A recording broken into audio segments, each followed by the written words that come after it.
Now, Age UK Bristol and Bristol Aging Better, both working to try and improve the lives of older people in the city, trying to reduce isolation and promote an independent lifestyle. And they're supporting the Celebrating Age Festival, which begins later this month, which they describe as a really great opportunity to show the community what assets older people can be. And it also invites older people to come and join in the many activities that are going on in Bristol. So here to share news of exactly what's going on, I've got Mark Baker, who's Chief Executive of Age UK Bristol. Welcome, Mark. Hi. And Carly Urbanski, who's Programme Manager for Bristol Aging Better. Carly, good to see you too. Good morning. So I suppose to start off with, some people might just say, oh, do you know what, aches and pains, what is there to celebrate about getting old? So I'll ask each of you. Mark, starting with you. Well, I can talk from experience myself. I'm 64 and Okay. I don't feel like that myself, actually. I mean, I know that that's how people see me when I'm there, but looking out of my eyes, I still am enjoying life immensely, and I suppose I have really big ambitions as I get older. And I think that's one of the things that we're doing with the Celebrating Age Festival, really, is to say, as an older person, you can have ambitions. You don't have to be a sort of a couch potato for the rest of your life. There's all sorts of things to do, irrespective of what disabilities or illnesses that you might have. There's lots of fun things to do, and older age should be about enjoying, not enduring. Yeah, most definitely. I agree. Carly, what would you say? Yeah, I think it's amazing, especially what we're highlighting at the Celebrating Age Festival is things like walking football and dance classes. So things that you maybe were still doing when you were younger and you feel like you need to stop doing, but you don't. And there's so many people out there right now, I think, in the city doing the same thing and highlighting that and wanting to start up clubs that are doing the same thing, interests that you had throughout your whole life. You don't have to stop doing it. What counts as older these days? I mean, Mark, you said, oh, well, I'm 64, I know all about that. So where is the point? Well, I think it's a bit controversial. Okay. Because Bristol Aging Better, we're funded by the Big Lottery Fund. Right. And technically, it's 50 for us. Yeah, which feels nothing. Yeah. 50 is not old. I think age is a class thing as well. I've worked a lot in Knoll West, for instance, and what I learned up there was that people in the more disadvantaged areas of Bristol, they die 12 years younger than people who live in Clifton. That's a fair point, yeah. But the thing I really learnt there, which was far more significant really, is the chronic illness that people start to suffer in middle class communities in their sort of, 60s, 70s and 80s. People from poorer communities start suffering in their sort of 40s and 50s. And I have people coming into our organisation for support, and I'd swear that they're sort of my mother's generation, and I find out that they're the same age as me, but they're exhibiting a lot of the sort of problems that we associate with old age. And what we know with old age is actually age tells us absolutely nothing about a person. If you're 65, you could be at the end of your life, or you could be, another 20 or 30 years of really active and fun stuff. And it's really interesting because my family are farmers, and so no one retires. And so it was only when I started working in something totally different that I sort of got this notion that people expect to retire at, well, it might have been 65, goodness knows what it is now. Because everyone I knew worked until they died at 80 or whatever. So it is about what's in there as well, isn't it? I mean, health affects you, obviously, but how you feel and what your ambitions are and the things that you enjoy doing, is a far bigger part of it. Yeah, and I think the great thing about Bristol now is that there's so many opportunities for people as you're getting older to kind of stay active and stay involved in your community. Like Mark said, you don't have to be a couch potato or stop doing anything, especially after retirement and as you're aging. And I think that's the great thing about Bristol right now is just kind of finding out about those opportunities and knowing who to contact, really. I was saying to you both just during the last song that I came along to an event that you had. Actually, I've come along to a few. I'm remembering them all now. But one of them, or two of them, have been linked to photo and fashion shoots. And I got the chance to interview 5 people of varying different ages, so 20 years between them, but all over the 60 marker. And hearing them talking about how they viewed it, I know young people who don't have the sort of outlook and aspirations that they might have. They were just so positive, and yes, stuff happens, but part of it is about being, like it is at any stage in life, being able to get on with it regardless, to a degree, isn't it? I just found them great fun to be around. I've got those pictures hanging up in my office, and it just inspires me just the sort of mischievous older people. You put out a red carpet, didn't you? So in Stokes Croft, you actually put out a literal red carpet, and you invited a bunch of people to put themselves forward and to come and express themselves and have their photos professionally done. And you had a great mixture of people, and that really summed it up for me. Yeah, and that's why I think on the Celebrating Age Festival Day, we're doing the fashion show, and I can't wait to see that. It's always amazing, because I think that whole atmosphere around the Celebrating Age Festival is amazing. The vibe that's there, everybody's happy and excited to be there, and I think the fashion show is one of the highlights. Yeah.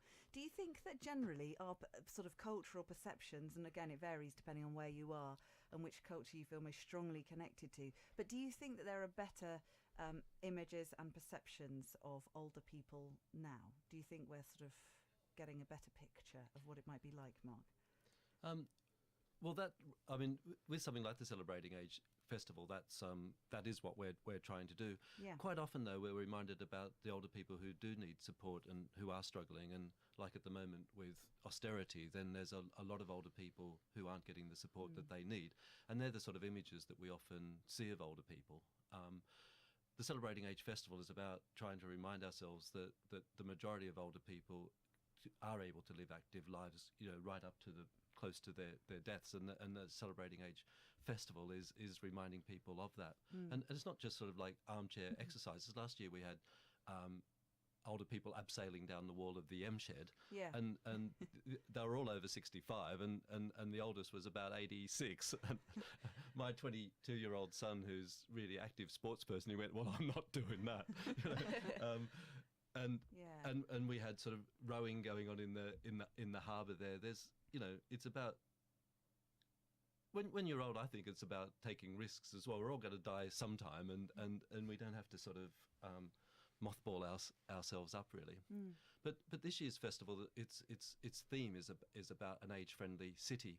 And if you think about the sort of things that maybe get in the way of people being active, and so I suppose we talk about people that they might be couch potatoes, but how do you get people out? How can a local community feel much more sort of inviting for someone to come out of their house? There's things around fear of crime. There's the sort of roads that are so busy. I mean, our partners in Bedminster, trying to make Bedminster a safe, an age-friendly community. Yeah. I mean, walk around Bedminster sometime, and what you'll find is that there's garbage bins up on pavement so you can't get through. People are parking their cars up on pavement so you can't get through. But it's not just about an older person in a wheelchair, for instance. It's also about parents with their kids trying to push their pushchair across.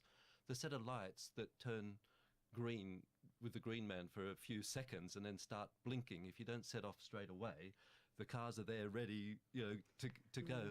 And it's the same trauma for an older person as it is for me when I'm trying to get my grandchild across the road. I think that is such a good point. I think, like with many things, you wonder if the person who plans and designs it, well, you can tell the person who plans and designs it has never experienced what it is to see the world through those different eyes.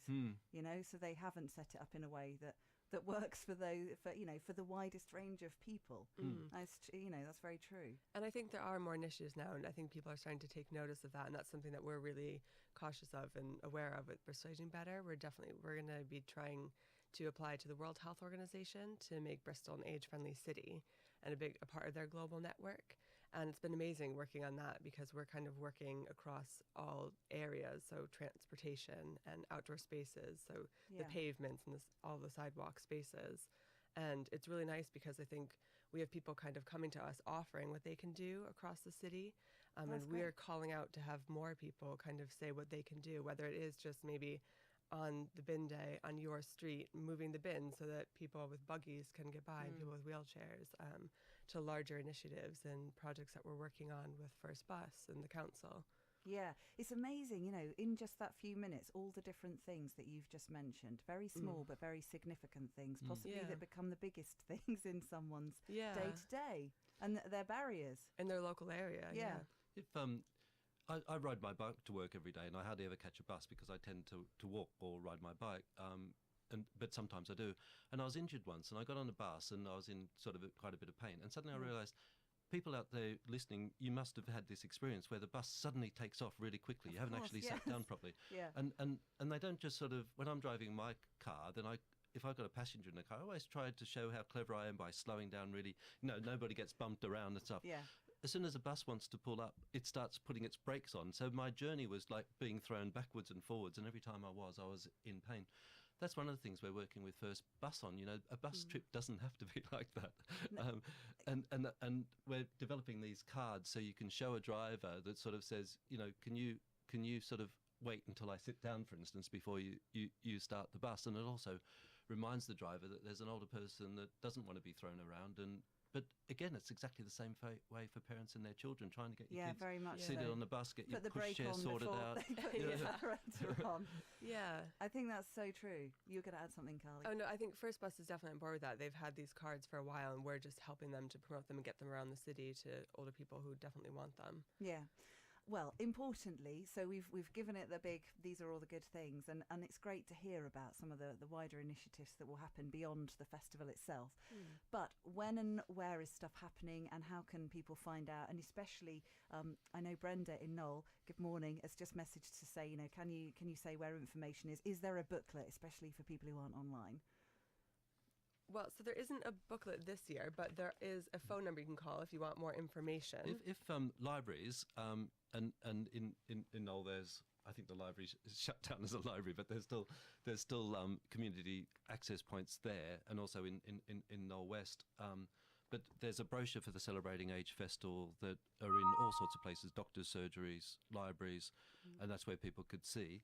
They can ring our telephone number at Age UK Bristol. Okay, what's that number? So 0117 and then 929 7537. If they ask to speak to Ian or Shelley around the Celebrating Age Festival, they're our colleagues that aren't with us today, but they're the ones who are doing all the organising, and they can explain anything that anybody wants to know about it. Could I plug something else to do with that as well, which is every year we give older people awards, and it's just amazing what people do. So there's 5 different categories: caring, challenge, community, and group work, and sport and physical activity. You know, the challenge is like, you know, older people come and they've just done the most ridiculous sort of thing, worse than abseiling, and you just sort of think, how can you do that?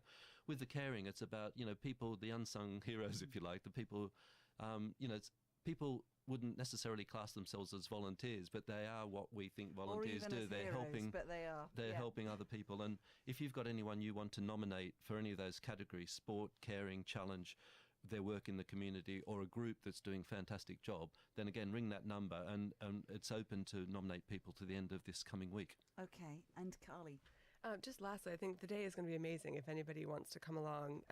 There's going to be so much between the fashion show and the different stalls. Big, what date's that one? Yeah, so the 23rd of September, it's a Saturday. And if people are even just walking around, even if you kind of forget what it is, you'll see it probably when you're passing College Green. It's going to be taking place, the main bit is at City Hall, inside and outside. And there's going to be gentle exercise and dance fit tasters and crochet tasters and poetry reading, cooking demonstrations, and Tai Chi. So lots to get involved with. Okay, and what I will do, I've noted down that number and those names. So if you haven't got a pen, then I will be able to read that just before 10 o'clock. So we'll also do that. Really very nice to see you both this morning. Thanks for coming on and talking about Celebrating Age Festival. Carly Urbanski, Programme Manager with Bristol Aging Better, and Mark Baker, Chief Exec of Age UK Bristol.